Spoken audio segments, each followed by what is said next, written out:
भाभी, हमारे कॉलेज की तरफ से गोवा के लिए एक ट्रिप ऑर्गेनाइज की गई है, जिसके लिए वो हमसे 5,000 रुपए ले रहे हैं। मेरी सभी सहेलियां जा रही हैं। मेरा भी बहुत मन है, प्लीज मुझे जाने दो। हे राम, 5,000 रुपए! इतने में तो मैं महीने भर का राशन भरवा लूं। कोई जरूरत नहीं है कहीं जाने की। चुपचाप से घर पर रहो और घर के कामकाज में मेरी मदद करो। ये लो, जल्दी से इन कपड़ों को प्रेस कर दो। लेकिन भाभी, अभी तो मुझे कॉलेज के लिए देर हो रही है। मैं शाम को आकर सारे कपड़े प्रेस कर दूंगी। अरे, पढ़ लिख के कौन सी तू कलेक्टर बन जाएगी? शादी के बाद चूल्हा चौका ही तो संभालना है। चल, अब जल्दी से सारे कपड़े प्रेस कर दे। इसके बाद बेचारी शिवानी उस दिन कॉलेज न जाकर सभी कपड़ों को प्रेस करने लग जाती है। शिवानी जब 8 साल की थी तभी उसके माता पिता का देहांत हो गया था। वो अपने भैया भाभी के साथ रहती थी। उसके भैया भाभी उसके साथ अच्छा बर्ताव नहीं करते थे। अगले दिन सुबह जब शिवानी कॉलेज जाती है तो वहाँ उसका बेस्ट फ्रेंड आकाश उससे पूछता है, अरे शिवानी, कल तुम कॉलेज क्यों नहीं आई? पता है मैं कितनी देर तक तुम्हारी राह देखता रहा। बस यूं ही आकाश, एक्चुअली वो घर में काम ज्यादा था। काम ज्यादा था या फिर तुम्हारी भाभी नहीं चाहती थी कि तुम कॉलेज जाओ? हाँ आकाश, दरअसल मेरी भाभी ने ही मुझे आने नहीं दिया। वो नहीं चाहती कि मैं कॉलेज जाऊं और पढ़ाई करूं। अगर मैं घर पर पढ़ना भी चाहूं तो वो कोई ना कोई बहाना बनाकर मुझे काम में लगा देती है। तो तुम उनकी शिकायत अपने भैया से क्यों नहीं करती? भैया से कहकर कोई फायदा नहीं है। वो भी भाभी की तरह हर समय मुझसे लड़ते रहते हैं। अपनी शादी से पहले तो वो मुझे बहुत प्यार करते थे, लेकिन जब से भाभी उनकी जिंदगी में आई है तब से वो बिल्कुल ही बदल गए। शिवानी का उदास चेहरा देखकर आकाश दुखी हो जाता है, क्योंकि वो शिवानी को दिल ही दिल में बहुत चाहता था। लेकिन शिवानी इस बारे में कुछ नहीं जानती। फिर तभी कॉलेज की बेल बजती है और आकाश हंसते हुए शिवानी से कहता है, अरे जल्दी चलो, त्रिपाठी सर का लेक्चर शुरू होने वाला है। अगर देर हो गई ना तो उनका बर्ताव हमारे लिए खराब हो जाएगा। इसके बाद शिवानी और आकाश जोर जोर से हंसने लगते हैं और लेक्चर अटेंड करने के लिए क्लास में चले जाते हैं।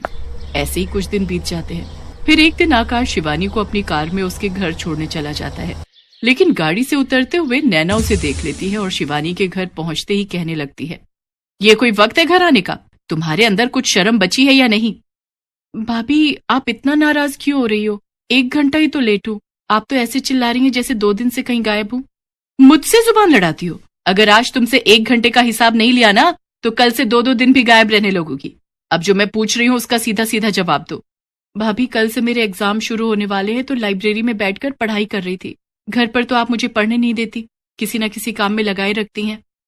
अच्छा बेटा, जुबान तो कैंची की तरह चलती है तुम्हारी। आखिर कौन था वो लड़का जो तुम्हें यहाँ छोड़ने आया था?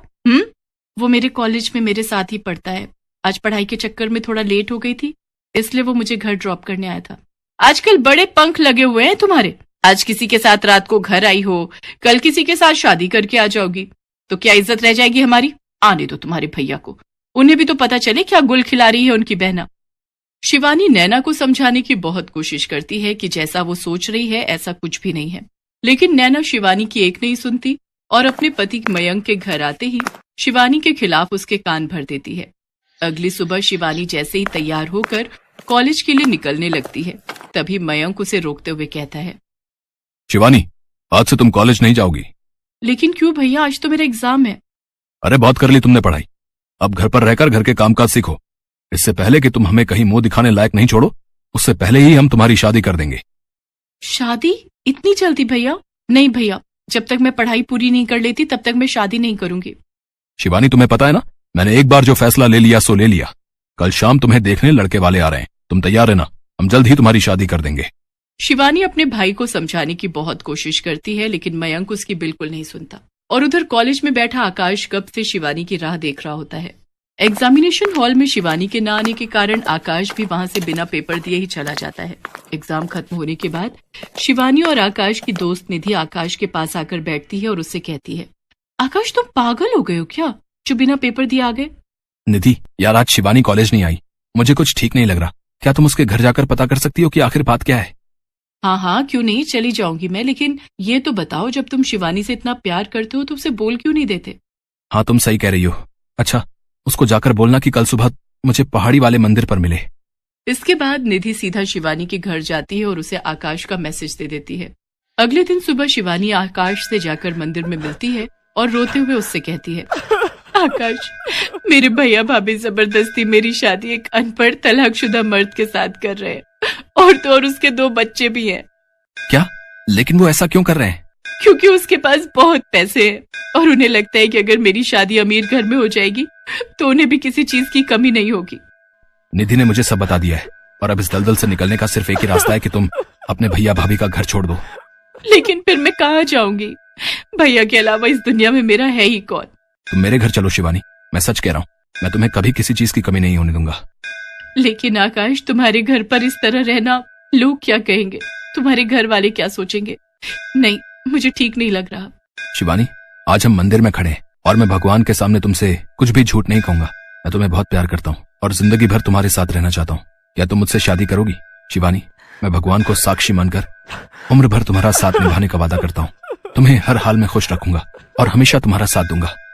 आकाश की बात सुनते ही शिवानी दंग रह जाती है और कुछ कह पाती उससे पहले ही आकाश कुमकुम उठाता है और उससे शिवानी की मांग भर देता है। आकाश की बातों ने शिवानी का मन भी जीत लिया।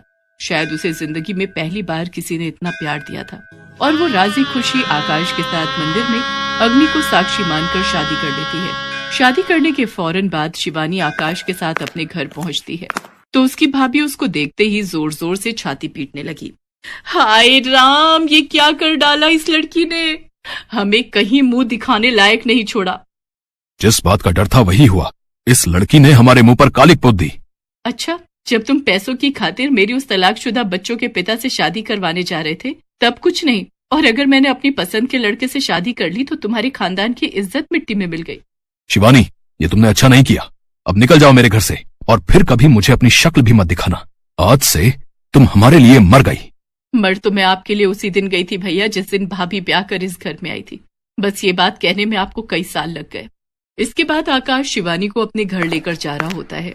तभी गाड़ी में बैठी शिवानी आकाश से पूछती है, आकाश, तुम्हें डर नहीं लग रहा? मुझे तो बहुत डर लग रहा है। ना जाने तुम्हारे मम्मी पापा क्या कहेंगे। पता नहीं वो हमारे रिश्ते को अपनाएंगे भी या नहीं। तुम घबराओ नहीं शिवानी, ऊपर वाले ने चाहा तो सब ठीक ही होगा। घर पहुंचते ही आकाश गाड़ी से उतरता है और शिवानी की तरफ का गेट खोलते हुए उसे बाहर आने के लिए कहता है। शिवानी घबराई हुई धीरे धीरे घर के दरवाजे तक जाती है तो देखती है कि एकदम से उनके ऊपर फूलों की बारिश होने लगती है और उसकी सास हाथ में आरती की थाल लिए खड़ी होती है। शिवानी ये सब देखकर दंग रह जाती है। आकाश के मम्मी पापा ने बहुत ही अच्छे से शिवानी का स्वागत किया और तोहफे के रूप में उसे सोने के गहने भी दिए। इसके बाद शिवानी और आकाश ने माता पिता के पैर छूकर उनका आशीर्वाद लिया। फिर शिवानी ने आकाश से पूछा, आकाश, अब तो बता दो ये सब क्या हो रहा है? तुम्हारे मम्मी पापा गुस्सा होने की जगह हमारी आरती उतार रहे हैं। मुझे तो कुछ समझ नहीं आ रहा। बताता हूँ बाबा, सब बताता हूँ। दरअसल मैंने अपने माता पिता को तुम्हारे बारे में पहले ही बता दिया था और उन्होंने ही मुझसे कहा था कि मैं आज ही तुमसे शादी कर लूं और तुम्हें उनकी बहू बनाकर इस घर में ले आऊं। और ये सब तैयारी, ये भी उन्हीं का ही आइडिया था। ओहो, तो इसीलिए मंदिर में मेरे जवाब का इंतजार किए बिना ही तुमने मेरी मांग में सिंदूर भर दिया, ताकि मेरे पास मना करने का कोई कारण ही ना रहे। हाँ, मेरे मम्मी पापा सुबह से इन सब तैयारियों में लगे हुए थे। उन्होंने ही घर को सजाया, तुम्हारे मेरे लिए गिफ्ट लेकर आए और ये फूलों वाला आइडिया, ये भी उन्हीं का ही था। सच में आकाश, तुम्हारे मम्मी पापा बहुत अच्छे हैं। तुम्हारे नहीं बल्कि हमारे। आज से वो तुम्हारे भी तो मम्मी पापा हैं। हाँ, हमारे मम्मी पापा बहुत अच्छे हैं। इसके बाद दोनों ने अपनी ग्रेजुएशन पूरी की और फिर दोनों की ही MNC कंपनी में नौकरी लग गई।